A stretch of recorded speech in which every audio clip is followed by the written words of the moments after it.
your games that extra flair? How do you make the most interesting choices and make them sound as oh, neither of us know. Well, we gotta go.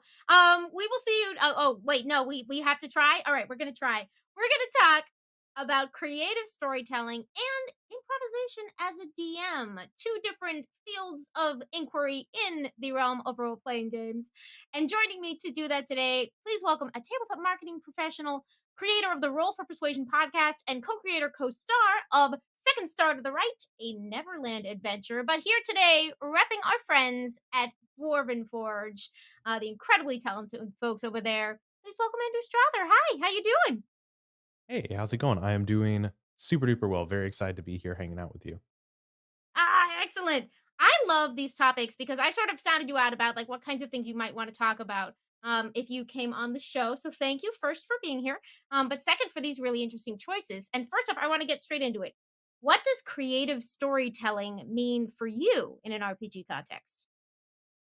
I think for me, it very much falls into the realm of what I think the core of D&D and really any tabletop role playing game is that it's collaborative storytelling and that you are not in my mind you don't simply come to the table with something static that the party is at best doing choose your own adventure with, right? You really are gathering ingredients from everyone. If you've ever been in a writer's room or a creative process where you have a bunch of people in a room shouting out ideas and throwing things back and forth, seeing what sticks. Some's bad, some's good, but at the end, you make something really cool. That's what I think creative storytelling in tabletop really is. It's a chaotic, messy process that involves everyone. That at the end of the day makes something really cool and really memorable. All right. So what is from your experience, your chief advice for when that's working or how to make that work?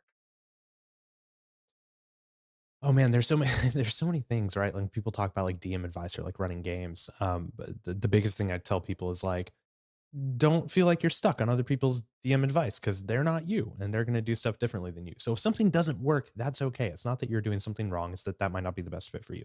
But I think a big part of it has to do with kind of understanding group dynamics, not just the party and the game, right? But if you're the DM or the game master or what have you, um, knowing when to take those bits and pieces that the players are throwing out and when to kind of like build them path versus knowing when to go like, okay, let's put the brakes on. And like, I do have some guidance for you.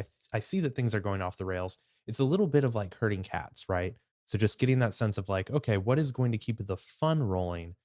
You just kind of have to learn it by doing, really. But I think that's one of the great things again about D&D is if you're playing with friends, you hopefully have those established relationships where you have that good sense of each other and how to kind of like guide that story along so people feel like they have agency and they're contributing to the story, but they're also not just like out there floundering in the water, spending an hour trying to figure out how they're going to get, a shield for cheap or something that ultimately isn't going to be fun for them, as much fun as like going through the actual story and adventure. Now, how would you, in that example, if you can sense that they're spending a lot of time on the shield thing, but you believe that they're not ultimately going to be glad that they spent that much time on the shield thing, what would you do to push that along? I used to, at least early on when I was first kind of playing, I used to do the old ominous roll a die, oh, what could that mean? Just to kind of freak people out. But I think they're Classic. more nuanced and more, yes, it works, by the way. It totally works. I think there are kind of more nuanced and fun ways to go about that. Like two things that I like. One thing that my own DM in the game I play in does and utilizes really well is timers. And he will either tell us that a timer is set or he'll just have one going and then that will trigger some sort of event. And so we're just kind of aware of it now that like, okay, it reminds us that the world is dynamic. There's stuff happening outside of us, whether it's an NPC walking in to talk to someone, or an attack or a fireball comes in out of nowhere. Introducing a small element of chaos can actually oftentimes dissolve chaos and push people towards order. The other thing that I like to do is I throw in just tiny little MacGuffins that have no meaning that really work almost as an ADHD squirrel. Like oh you kind of see like a small owl, comes and just lands on the wall there and seems to be tilting its head and watching you. And parties fixate on details, right? So they see that and now they're focusing on that. And it doesn't actually mean anything, but they start talking about what it could mean and maybe they have a good idea or maybe it's simply to draw their attention over another, direction and then shift them back onto the path. But really anything to kind of cut through the party conversation and get them back on that path is what I try and throw out. So owl is secret villain. Just writing this down as we go. Gotcha. Okay. The Uh owl is a dragon, right? Absolutely. It could be. You mentioned wanting to make it not just feel like a static choose your own adventure. And that's an interesting topic because, of course, there's a variety of playstyles, a variety of groups. I tend to fall as a player on the like, I don't always mind just getting run through a theme park ride just because, I was a kid who loved choose your own adventure books. I was like, this is neat. Yeah. What did you design for me? But how do you personally sense when that's more or less fun for a group? Is there feedback that you get from players that you recognize that like they're bristling up against those boundaries? Or is it like, is there anything you can put your finger on there? Yeah, I think now we kind of start to just fall into like general like human communication dynamics, right? Like what are good ways that you can set that stage up front so that your players feel comfortable like telling you because players for the most part, we're all I think at our cores generally good people, and so we don't want to hurt each other's feelings. And so if a player is feeling limited in a game, they might not want to speak up and say, "Oh, it kind of bothers me that you railroaded us through that bit," or "I wish we had more guidance," because they're afraid of hurting your feeling because they know that you're putting lots of time into this game. So setting that stage initially, like lots of times session zeros focus on like safety tools for players. But that's also a really good time to say, hey, really important safety tool is that it's safe to talk about what you're enjoying and what you're not enjoying.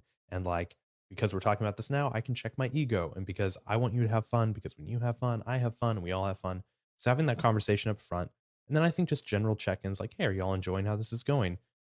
Something that I've done and that my DM does is after a major session, we went through Strahd for a couple of years, right? Which has these big, impactful moments. And after that, he would kind of go, hey, here's what I was thinking. Here's what I thought didn't work that I did. I did the skill check progression that seemed like it would be cool, but really sucked. I thought, what did you think? And sometimes as a DM, you think that you did a thing that the players did not enjoy. And you tell yourself, oh, that was terrible. I should never do that again. And then you share that and they're like, oh, no, no, that was actually, I really, really loved that. So it goes both ways because you can make those misconceptions in your own mind. So I think check ins are very good and I think very underrated in your tabletop games. Right. And you don't think of it as grading each other's performance, but it gives you the Exactly. Yeah. opportunity to discover, like, you couldn't tell that that person was loving it because they were looking down at their sheet the whole time, but they were like rapidly absorbing that information and trying to figure out, maybe they were having a great time and it just wasn't showing up on their face. Um, 100%. we have some great questions already coming in. Oh, a very important one right off the top. D&D Beyond, high priority question. We got to know, do you have a favorite dinosaur? Do I have a favorite dinosaur? Okay. I do, and I have no idea what it's called because my daughter is 3 and she recently got all these little blocks of all these, prehistoric dinosaurs. And there's one that is like the classic, like the feathered, pre-pterodactyl dinosaur that's something that used to like run around the size of a chicken with feathers and this crazy curved beak. I have no idea what it's called, but it looks amazing. And if I could have a dinosaur, I would have that one. And if someone in chat knows the name, good on you. That's my favorite. Please pass it on. What's an ornithopteryx? I don't remember what those look like, but it sounds birdy. Um, I'm just gonna believe that. I'm gonna believe that's what it is. That is now my favorite could be way off. canonically. Uh, let's see. Oh, I love this. Perobius, how would you try to help a new DM with better storytelling and not just reading from the quest book from a published adventure or module? Oh man, take improv classes. No, but seriously, if you can, you should. They're fun. But I think actually the better, more realistic answer is I am by nature I'm a theater kid and someone who enjoys all of that stuff and has no problem just going off the rails and doing whatever's happening. And not everyone is, and that's okay. I am a big fan of the Lazy DM's Guide from Sly Flourish, which I think he actually just kickstarted a new version. But you can get the old one and all the different places you get stuff. Go Google it, and it does such a great job. Whether you're running a published adventure or a homebrew, of like stripping out all the stuff that you can get stuck on in your head, right? And that then puts you into that like you walk into the room and there is green ichor dripping from the ceiling. Oh no, because that's not fun for you. That's not fun for your players. And it's a great resource that really distills DMing down to like the core things you need to run the session in front of you. And it takes so much weight off of you when you have kind of a system that you can walk through, especially if you're someone like me who's naturally disorganized. just like having, okay, 8 steps to run a great session. Cool, I can do that. So I would highly recommend that resource. It was huge for me in my most recent campaign I'm running, and I can't say enough for taking mental burdens off yourself so you can just play and enjoy. Simplify where possible so that then you can expand your attention to fill that up with fun stuff. Mhm. Exactly. Yeah. Speaking of which, let's see. Adam Moonshadow asks, how do you fill in the gaps with adventure modules that are presented as a series of encounters without a story hook or connection between them? So I assume if you're running this like in a bigger campaign, I'll refer you again to the Lazy DM's guide. The biggest thing I think that helps is you try and think about your world dynamically. It can become very easy to be focused in on your party and what they're doing and forget that they're living in a living world. But when even if it's a town, if the you know, let's go stereotypical, someone has kidnapped, the mayor's child and you have to go rescue it in the woods, what's going on, like that's your pre-written thing, right? So they go to the woods and they do that encounter, whatever it might be. What's happening back at the village? What are some of the NPCs they've met with? What are some things they care about that would naturally be progressing? And if you just think about that, it doesn't take long. You can write down a couple. So then when they come back, you've already got some hooks to give to them. Maybe they got into a fight with a dryad on the way there, and that dryad's hell bent on revenge now, or went off and kidnapped their favorite NPC. Just think about what is happening. They spent a week doing this quest or 3 days. What else has been happening in those 3 days? And what can you kind of like tweak just a bit to raise the stakes or increase the tension, to give that kind of through line. And your players, that for the most part, players are there to have adventure and have fun. So if you give them a little bit of hook, they'll usually go for it. Just be thinking about that. What's been going on? How can you use that to grab them? I love that. And I would add, just because I love that you made a reference to the things that they want. I think that can be a key for getting your party into the right kind of trouble, is to think about like the characters that you have, and to some extent, to the extent that you know the players behind them, you can play to this as well. But they want something, right? They could want gold, perfectly valid. They could want glory. They could want to do the right thing for the right thing's sake. They could be empathetic, which means you can throw sad NPCs at them with abandon, and they will fall for it every time. Um, you can either give them the inducement that you know will work on them, or you can challenge them with one that they ordinarily wouldn't. If you have a party that's gold only and you put the sad NPC in front of them, they have a conflict with themselves as they try to figure out whether it's going to work on them or why. That's if you're really worried about them, like put some gold on the table too. There's no reason not. Like you have options. You're the DM. Never hurts. But You I you love you have an the idea of unlimited supply of gold as the DM, so you can always you can throw break out that more gold. economy. Yeah, There is only fantasy inflation if you want there to be. Um, but yeah, you can put that stuff on the table, or and what they want or what they don't want, which you if they have an enemy that they're running from, if they have debts that are going to catch up to them, as you alluded, if there's stuff they did in their previous adventure that might catch up to them, they right, might right. need a way out, and you can lace that way out with plot hooks. Um, but let's see. Okay, we have some guesses for the dinosaur. Um, the classic Gosh, I gotta get my Quetzalcoatlus. I can't spell any of these, so just everything you name is my favorite dinosaur. That's how it's gonna go. I'm gonna open up chat so I can start I love that. finding Fallenbrew my suggests favorite. Quetzalcoatlus. Porteous 6 thinks Archaeopteryx. And Aaron Lore is guessing Uberagera jubatus, which I've never heard of. So Ooh, you but are that one not sounds required to really stop and Google these, fantastic. but I am going to drop them in our little internal chat just because it's fun. Excellent. Mm. There we go. Oh, I love this. The Tabletop Smithy asks, how do you get honest feedback? My players are laid back and just say things are fine, but offer no points they want more or less of. Go to therapy. Not you, just like group therapy for everyone. Because therapy's great and you'll learn how to communicate well. Yeah, I mean that again, that's kind of knowing your group specifically, right? And much like we were talking about with like player motivations, like what are your player characters want? What do your players want? Like hopefully you know your friends and you know kind of what they're interested in and how they like to communicate. And maybe it takes you saying, "Hey, I would really, really love to hear what you guys want." Maybe you just have to be really, blunt and upfront about it. I know some people who literally send out a little Google form after like major moments in their campaign, and they're like, "Fill this out." And for whatever reason, some people feel more comfortable giving somewhat detached feedback like that versus face to face. So again, just feel your dynamic out. And I think when you express to players that the reason you're asking is not necessarily because you are insecure or you want to get praise, you want to make a better story. And if you make it about the story and not about you, I think that can also open up some of that communication as well. And I think also if you have players who are shy about that kind of feedback, I loved what you said earlier about like a DM saying, "Hey, I felt like this didn't work as well. What did you think?" can be a great way to get feedback. Where like if they're like, "Yeah, it was actually we loved it," and if they're less enthusiastic, you can kind of measure that against. But you can also add to that sort of choices. Like, next time we do something like that, would you like to spend a little more time in the town, or were you happy going straight to the dungeon? And then that sort of they might still be like, "Hey, your choice," but that's a great it makes it easy for them to say, "Actually would have loved to look around that town a little more," without feeling like they're criticizing you. Because you're just like, "Hey, next time we're planning a vacation, maybe we want to add this," or Mhm. And that's a great point too, like giving them specific examples versus just saying, "What did you think?" What did you think is a very vague question.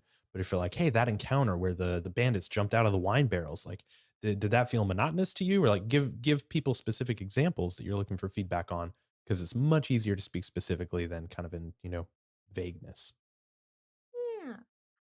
All right, you made a reference earlier to advice for DMs who might want to be thinking quickly on their feet, which was, of course, the joke, but also not a joke. If this happens to be something you think you might enjoy, improvisational comedy classes are a possible thing you might want to look into. They can teach you to roll with something without getting stuck in your head is sort of a primary purpose that those can serve, especially for those of us who like to overthink everything.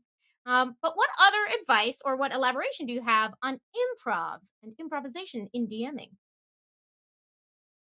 I think kind of similar to the thing I threw out earlier about how you get the party going is that you don't give yourself room and mental energy to be able to improv. Um, Meaning, if you have thought through the big giant mansion that the party's exploring and you know every single detail and what everything's going to do, then you are caught very off guard when the party does something unexpected because all of your mental energy has gone into like holding each of these spaces in your head, right? But so often, I think what makes really great stories is when you let the party give you inspiration, like you throw those little things out. The owl hopped on the window. I've been doing some Candlekeep stuff, and in one of the Candlekeep adventures I have, I hope none of my players are watching. Like a little stone imp that appeared at the beginning, like in a little out cut out in the wall when they first come in, and then when they come out, it's missing. And that was the only plan I had. But I made note of everything because they immediately started going, maybe it was this. I bet it's that. I bet it's that. And I was like, okay, all things I'm going to take now. Um, so part of it's that giving yourself space, right? Like, because if you're so caught up, you can't think of that stuff on the fly. But for act, Oh, hold on one sec. It looks like we all and we maybe have a that's an little outdated blip thing. We with shouldn't your say that anymore. feed. Uh, Um, Everybody talks about yes and I think that's because we have so many great improvers in the role playing community now. Andrew, can you hear me all right?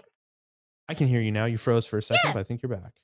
I think we froze for each other for one moment. Would you mind taking us through that again right after you had said you got to give yourself space? Yes. Okay. Good. That works perfectly. The other thing is, and it's very talked about now. I think especially with the rise of actual play TTRPG shows, but the idea of yes and we talk about it because it works. It's the idea one that acting it out is like, oh, someone says something, you just go along with it because the worst thing you can say in a scene with someone is no, because that just puts the brakes on everything. But I think the important thing for people to remember in that is that doing that and say hello to my toddler yelling from the other room. The important thing to remember about that is that it's not a risky thing to do. People, I think, who are not comfortable improving or are new to it, um, can feel scared about the idea of saying yes and because it feels like you're just jumping out of a hot air balloon, right? But that's actually it's an actual safe thing for you to do versus like something that's going to put you at risk because when you say yes to your players and they throw something random at you, a good example is I think Sam Riegel does this in Critical Role sometimes. He'll just be like, "Oh, I say to that boy over there," and then Matt Mercer has to come up with a character on the fly. The worst thing that Matt could do in that situation is go, "Oh, what do you mean there is no boy?" That's just like a dead stop. But if you say, "Oh yeah, there's a boy," and he walks up to you, you don't have to know their backstory. You don't have to create a name. You don't have to know their tragic history. It's just a person, and you let things become fleshed out as people talk about them. And as you build that relationship with your players, they'll start giving you some of that. They'll be like, "Oh, I see, someone over there, and he's kind of got brown hair," and you're like, "Yeah, cool," and he comes over. So it's just giving yourself space. You don't have to plan everything out immediately. Just give yourself enough to do the next line, the next scene, and build it as it goes. And try and take notes because if you're like me, then you'll forget the character 3 minutes after you make them up. But yeah, just be easy with yourself. And I would say, especially to practice the skill, especially if you and your group haven't done it with each other a lot, it is not about never saying no to your players on any level. Like if they're like, and then Sure. I Yeah. convinced the king to give up his throne. You're like, it is not that easy. But what you can do with that is sort of be like, okay, how do you decide to try to approach the king? And maybe they're just going to get thrown down out their butts by the guards because they're going to botch the series of rolls that should try to get to the king. But you are still going with their idea. You are still saying, okay, Yeah. that is Yeah. what you're going to try to do. Here's how it looks in our game. Here's what direction we're going. And you never know. Maybe they end up bonding with the chief of the guards or doing a mission to earn their trust to get access to the king. And that idea has led you into the next phase of your game without necessarily. It can be worrisome, I know, for people to hear always say yes to your players because they'll feel like, well, then my whole plan might be ruined. But there are ways to let that energy go forward, and it's going to be a matter of training. Like Sam Riegel is probably not going to say, I say to that boy over there, blah, blah, blah, when they're in a cave a mile underground and everybody knows there's no one there. Sure. So you can trust that your players aren't trying to mess it up for you, but they are not only not going to be mad, like if you have to make up a little boy to come talk to them, they're going to think that's really cool. They're going to really enjoy that conversation and they do not expect you to already know the kid's middle name and how he got here and his family history. So what I'm saying is this is good advice. Don't be afraid to take it. Yeah. A Cat would lot of like it to greet your is family energy also. redirecting as well. Yeah. Mm. Let's see. Desi Doyle. Actions have consequences, as we all know. How do you determine when to, quote, punish the actions of adventurers and how severe that, quote, punishment should be? I'm just gonna it's a cop out that I feel like I keep saying, but it's all relative to your group, right?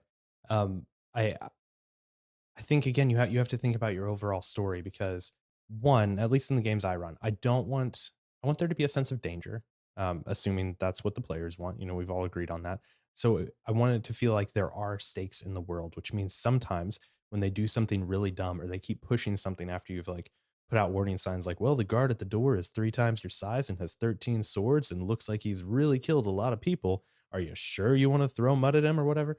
If they keep going for it, something has to happen. But I like the idea of like tiered escalation, right? So it's not immediately like you walked through the door and they cut you down, roll a new character. You walked through the door and maybe someone saw you from outside and yelled, "Hey, you there! You know you're under arrest." Throwing your players in jail is a great consequence. By the way, it's a great story mechanic. You can always put your players in jail, and now they have to do a jailbreak. But giving them tiered consequences to let them know, like, hey, there could be something else coming. You're really pushing it. I think there's a lot of value there. Trying to not be so binary as like everything's black and white, right? Like you do this, therefore you are punished. It's like, well, you do this, and you lost that cool weapon that you had, and maybe now it's a quest to go get it back, or you're separated from your party for a bit, or your resources are depleted, which is a really great tool to use as a DM, depleting resources. So just kind of feel it out, take it a little step at a time, and then if you really have to drop a dragon on them, sometimes you have to drop a dragon on them. I love that. And I love that you said getting out of the it has to be black or white because it's not just I assume this is why question asker put punish in quotes because it's not necessarily about punishing a certain choice about like a good thing happens or a bad thing happens. A bad thing happening can be an exciting new problem. And exciting new problems can be the lifeblood of a D&D game. So that's it's not necessarily a bad thing figuring out how that can push the story forward while also again letting them live in a world where actions have consequences, which can often enhance everybody's role playing enjoyment, is real fun. Garcia Not, my group tends to cling to their characters even after a campaign has ended. How can I get them to experiment with new concepts? That's a good question. I mean, the first one is, or the first response is like, do your players want to? Maybe they just really, really love their characters, and maybe there's not anything wrong with that. But maybe you can build a world where their players eventually have to retire, where they have to train a new group of adventurers. Kidnapping is kind of tropey, but that's certainly a fun thing to do where your players have been playing these characters for a long time. They're level 18. Some new demi lich, new god, whatever it might be, has taken all of them, and maybe that's a scene that you play out where they're one by one overwhelmed. So they do have to go through this moment of loss with their characters, and now they have to roll new adventurers who are trying to become powerful to go save their old. And then the payoff is eventually they get to come back as their super powerful characters again. Um, Showing people that there can be fun in stretching their wings a bit without making them feel like they've completely lost the thing they love. I think that's where the really good balance is. I love that. And I will also say, folks who've seen me on a lot of streams will know this is my advice for a lot of things. But one way to try this out is to sort of trick yourself or each other into thinking this is just like it's just going to be let's do a one shot where we all play goofy characters that are totally different from our regulars, and maybe you will all remember that as the one shot where you decided you hate being a wizard and you're never trying it again, but also sometimes secretly that becomes the new campaign and you had no idea how much fun you were going to have, but you kept it manageable and not seeming like, ooh, I'm going to have to spend 6 months learning a different class, if you're just saying, let's just try them out, let's just do one evening of opposite day or what have you, you might be able to sneak a tasting platter in there. Mhm. And I would add on to that, you can even do that with different systems. You could run a game of 10 candles, or you could run Honey Heist or something, just so that people, just like Amy's saying, you get that taste of something different. And then you're like, oh, how can I incorporate that? That doesn't fit my monk, but what if I like so even if they're wary of trying that other D&D, be like, oh, let's just try a different game. We're gonna do a one-page one shot. And we're all birds or something like that. Just get people, a little bit of a step out so they can try something outside of their comfort zone. I love that. You'll get no argument from me. RPGs just lead to more RPGs, which I love. Uh, let's see. Okay, Lord Brawl 82 asks, I want to DM and have an idea for a homebrew campaign. Should I DM a more established campaign or jump straight into my own homebrew? I would again, if you feel the desire to go homebrew, I think you should. I think you absolutely should, and you should not put the pressure on yourself, like I was saying earlier, to have everything fleshed out. You don't have to have a giant world map with 2,000 years of lore and this deep pantheon of god. Like you can just have what is happening around your characters at the moment, and then bubble it out. It's that fog of war thing. Like they don't know what's going on beyond their little border, and you only have to reveal and come up with that as they do. And you typically have a good sense of that session to session, as you go. I would refer you again to the Lazy DM's Guide. It's a great resource for running a homebrew campaign. I am not sponsored or paid by them, but Sly, if you're listening, my Twitter handle somewhere. But I would definitely recommend that. If you're feeling that urge, give yourself space to explore that because your players are going to be excited to play in your world, probably even more than playing in a book world. And I will say, I when I started after playing for many years and not being sure about starting to DM, I started DMing a couple years ago, and I did try. I practiced on the opening to Fandelver with some friends just to be like, can I actually do this other side? And then immediately went to homebrew and have done so basically ever since. But like I will say, there's no like you are not required to have cleared any number of levels in an official thing. But if you would like to try to take on some of those challenges without tackling every single element of DMing all at once, there are a wealth of available options. The starter adventures like Dragon of Icespire Peak and Lost Mine of Foundover being among them, to sort of be like, all right, let's just practice running a combat before I have you mucking around with the village that I have created. But I think you're right. Truly up to you. If you already know you want to do that and you have a group that's going to go with you on that, why not try it out? And the Candlekeep Mysteries book is so great for trying out so many different things. I think it's a great one for people to start with too. You can grab an adventure out of there and run it, and then launch it into a whole other thing, just like the other ones that you mentioned. Oh, fantastic call. Mhm. So I have nabbed you here to talk to me about creative storytelling and DMing, but you also come to us as representative of some of the other ways to enhance your world, and that is through gorgeous things like the ones y'all make over at Dwarven Forge. Would you tell us a little bit about what you have going on over there right now?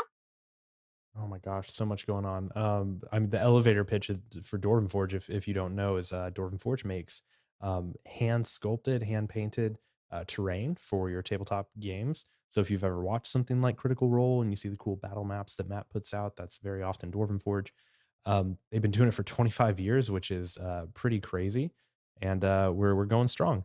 Um, I came into Dwarven Forge as someone who's primarily a player, and so like my familiarity with it was only like as like, oh, that looks really cool, but like, oh my gosh, getting well here, hold on, I have, like getting your hands on like stuff like this and being like, yeah, you walk through this giant gate from hell. It's pretty epic and cool.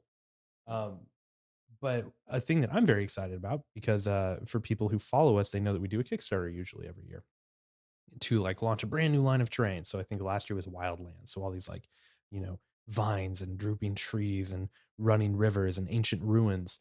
And before that, it was, Hellscape with like, fire and brimstone and lava and all that stuff. We did something totally new this year, which me as someone who primarily plays is just giddy about as a dice goblin. We did these things called reliquaries, and they are like these hand sculpted. Oh yeah, there they are. Look at that, these hand sculpted thrones. The ones you're seeing there have LEDs inside that illuminate your dice, and they're all these fantasy themes, and they're just the most ridiculous, wonderful thing that I've ever seen. And we're doing a Kickstarter for that right now. But I don't know. I am very much that like I like to have my very nice dice and my very nice dice tray, and now I'm going to put down this glowing throne that my dice will sit on and intimidate all of you. So as a player, I am very excited to get to play with these. But yeah, we're doing these right now and very, very excited about them. Just I mean, they're incredibly beautiful, which is what I expect from Dwarven Forge at this point. But it is great because I personally like I have my incredibly fancy dice set and my incredibly cheap. I bought them out of grab bags at cons dice sets, and it's just like it all goes together in the like it's all part of a well balanced hoard. You know what I mean? It really is But where can a people find more completely information about? emotionally healthy amount of dice. Yeah. Where can people find more information about Reliquaries if they want to hop on this in the next couple days before that Kickstarter wraps up? Yeah, yeah, because we're wrapping up on Friday. We're fully funded. I think we've delivered every Kickstarter we've ever done. This will be number 9. We always deliver, so we're super proud about that. But yeah, if you go to bit.ly/reliquaries, you can check that out. The word is there. I came up with the name, so I'm very proud of it myself because we had a hard time coming up with the name, and I think it's pretty cool. So yeah, bit.ly Fancy slash dice looking reliquaries. placeholder things was not the winner. Indeed. And well, SEO wise, that works really well. So on the website, that would have been great. But for packaging, it becomes a little long. So yeah, so you can go check that out. I'm just thrilled. I don't you can't really see it. Well, yeah, you can. This one with the wings on the side is like an eldritch. So it's got this like Cthulhu and like tentacles ripping this pedestal apart, and you can't see it, but on the back of those angel wings, there are like tentacles creeping up. So it's this idea that's like corrupted this angel. And it's the most sick. If you love horror, it's so fantastic. Oh, incredible. And before we get out of here, would you speak a little bit to what role persuasion is exactly, in addition to just a classic thing, Yes. and how you sort of went from someone on the player side loving this stuff to being my tabletop marketing guest today? Roll for Persuasion is my apparently successful attempt to get into the gaming industry. Because a couple of years ago, I got into D&D in about 2016, and I just went head over heels for it, and I was loving everything about it. And I was like, how can I work in this? How can I do this as a career? I don't live in LA. I don't have the connections to people to reach out and find a cool job. And I was like, you know what I can do? I can talk to people, and that is how I will build connections. So I was like, I love telling stories. So I'll just start inviting people on a podcast and I'll interview them about the different things they do. And it started me wanting to talk to people who were in these kind of smaller industries that we have within tabletop gaming. So there are dice makers, there are woodworkers, there are coffee makers, there are beer brewers, all these little like cottage industries within D&D. And so I started talking to people like that. And then just as I interviewed people, I was able to connect with bigger, I guess, like names in the industry. And we were talking before the stream. I had Ivan Van Norman on, who's a fantastic person in the TTRPG space. And yeah, it just kept snowballing, and I kept getting to talk to really wonderful, fantastic people. Melly Doucette from Fandom was on a couple weeks ago, and she is amazing. And yeah, and when the opportunity came, when there was a job open, I knew Nate over at Dwarven Forge because he'd been on my show, and he was like, "Hey, you should come play on our team." And I was like, "Yes, I will do that." And so, and by the way, I'm on your show. You're welcome to come on my show sometime. We should make that happen. Thank you very much. Is an excellent company, clearly. Thank you so much for your time. Thank you for coming by today. Where can people find you if they want more of your podcast, of your Neverland show, or the other things you're up to? Oh man, oh my goodness, so many things. The best place is to follow me on Twitter at Roll Persuasion. I tweet there frequently about the various things I have going on. If you want to listen to the show, just look for Roll for Persuasion on your podcast app of choice. It should be everywhere: iTunes, Spotify, Google, blah blah blah. You can go to rollpersuasion.com, and episodes and whatnot are all listed there. And if you want to see me play a bewildered rogue on the island of Neverland in a Peter Pan esque 5e adventure, every other Friday, me and a few just truly fantastic people play in our little Second Star to the Ride adventure. And you can go to secondstar.show and check out all that info there, or twitch.tv/second star show. And yeah, and that's all I can talk about right now. But there are other things. There are other Ooh, things coming. So keep an eye on Twitter. There's more fun stuff that I'm very excited about in 2022. wonderful. Andrew, thank you so much for coming and hanging out with us today. Oh my gosh, thank you. It was super fun. I very much appreciate it. I hope And now I have everyone will so many go check out. dinosaurs to Google too. Yeah, yeah, yeah. We will settle the dinosaur question. We'll update upstream. Please check out the Reliquaries Kickstarter. The Dwarven Forge, they never disappoint. I got to know them through some con games, and they're just drool worthy pieces always. And I love the idea of a dice display that you could also repurpose for whatever you want in your games. So please check that out, apply some of these tips, start your own home game, do what let this be the sign that you've been waiting for to jump further into the world of D&D. And we will see you next time on D&D Beyond. It's D&D.